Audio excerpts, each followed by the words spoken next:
Hey, what's going on, guys? That guy Dale over here on YouTube, trying to give you guys some tips and tricks for early progression in Legacy Steel and Sorcery.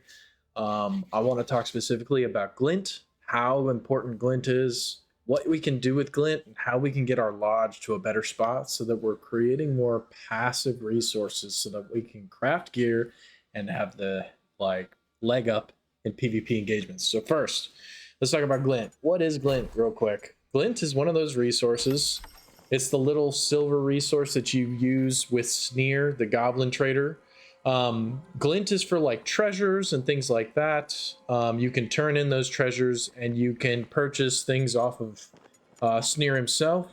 The main two things I want to kind of focus on, well, three things actually. Every once in a while, if you really need a backpack upgrade and you haven't quite gotten your tailor up to crafting backpacks, the Lost backpack here is really good. It's only 250. We can just buy one just for, like, I just got a green backpack, right? That's a dope backpack to really get your farming up. The basic backpack and even the scavenger's bag is very limiting for when you're trying to shove a bunch of resources in your backpack and do your farm runs. Glint dust, we're going to talk about how important this shit is later, but glint dust is super important, and you should be trying to buy out your glint dust as you can with your vendor resets. Glint dust will turn into glint bars later, but we haven't gotten there yet. I don't think almost anyone has. And then there's another thing that's usually at the bottom. It's called mystery favor. If we look at all of our traders, they have this renown. We want to increase this renown so that we can get access to better purchases in their shops, and we can start, like, I can already start making leather rucksacks, right? I can make the bag of secrets. I can make the green quiver for hunter. I can make the alchemy pouch, which I have but don't really run, and there's reasons for that. But so these are some things that Glint is very useful for. However, we've all looked at this lodge, right? And we've said, okay, you know, we have all this stuff going on. We have a cooking pot and a bed and like the ossuary. Like, what even is that for? We want to increase our output for these resources so that eventually we could start having kind of fat stacks sitting around. And for that, the research tab is really important. And you'll see all these upgrades, right? You'll see things like the leather cutter. You'll see things like awls. You'll see steel tongs, the fire bellows.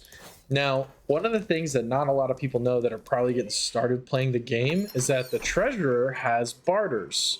And these barters are really good for using that glint dust that I was telling you about that's really important to basically trade in for like an item to make another item. So if I want storehouse plans, but I don't have an infernal ledger, but maybe I have a gear, I can turn that gear into an infernal ledger and then turn that infernal ledger into storehouse plans.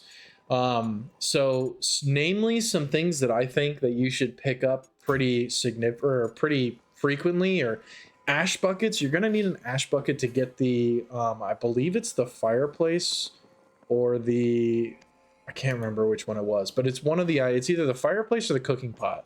But there's a ton of ash buckets around in the world right now, and they turn into storehouse plans, which storage is king in this game, man. Like, you really want to be holding on to a decent amount of these ash buckets. I have enough storehouse plans because I've gotten lucky and I found them.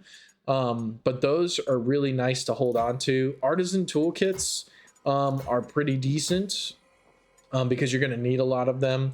And you can turn an ash bucket into the artisan's toolkit as well. So ash bucket has this, or excuse me, the ash bucket, you use storehouse plans to turn into the ash bucket, but you can turn ash buckets into artisan's toolkits. So as I was on that one. The copper pots, we want to keep hold of those because we can turn copper pots into leather cutters. We're going to need multiple leather cutters for upgrading the lodge. And like a leather cutter, we can turn into steel tongs. I have still yet to find steel tongs in game. I haven't found the fire bellows. I haven't found, I found one master hammer, but you can see how expensive these things are to make, right? So what I'm basically trying to tell you today is when you see these items in the game, do not sell them. You're gonna use them to upgrade your lodge, and even if it's not exactly the right one, like if we go into research for the forge, I need the fire bellows and 3 steel tongs, right? Everything else I have the cryptstone, I have the tree resin. Resin's a pain in the butt, but I don't have the charcoal, but I can easily just purchase charcoal. The fire bell is going to be really, really important, right? So just keep an eye out in the world for these resources so that you can up your lodge, and you can start passively creating more materials so that you can set yourself up for better PvP engagements and the gear to do so, right? That's all I really kind of wanted to talk about today. I hope you guys are really enjoying the game. Season 1 launch has been super, super dope. We're doing some key giveaways on the stream. Come check me out at twitch.tv/thatguydale3. We're also doing a podcast tonight. That'll be 8 to 9 EST. We're going to have Gilchrist and the Bronze Beards on. It's going to be a blast. And Mermex, of course, my co-host. So I hope to catch you guys out there. Peace. Keep enjoying Legacy, man. Come to the stream if you have any questions. Love you guys. Talk to you later.